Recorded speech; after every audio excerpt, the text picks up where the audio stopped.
बच्चू कडू यांच्या प्रहार पक्षातर्फे दिनेश भूप यांना उमेदवारी देण्यात आली। दिनेश भूप यांच्या प्रचारार्थ अमरावतीच्या नेहरू मैदानात प्रचार सभा पार पडली। सभेनंतर बच्चू कडू, राजकुमार पटेल व दिनेश भूप हे शक्ती प्रदर्शन करत खुल्या जीपवर बसून नेहरू मैदानात ते इरविन चौकाच्या दिशेने निघाले।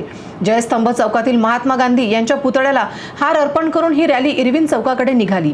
इरविन चौकात डॉक्टर बाबासाहेब आंबेडकरांच्या पुतळ्याला हार अर्पण करून तिथून बच्चू कडू, राजकुमार पटेल व दिनेश भूप जिल्हाधिकारी कार्यालयाकडे निघून अर्ज दाखल करण्यासाठी गेले।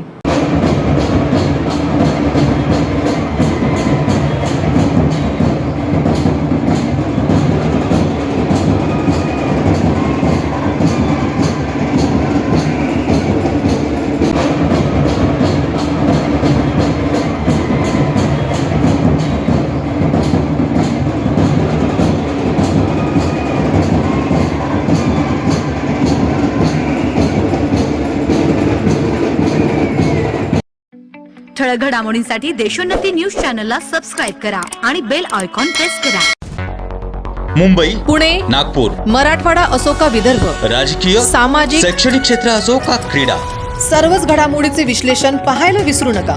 फक्त देशोन्नती न्यूजवर।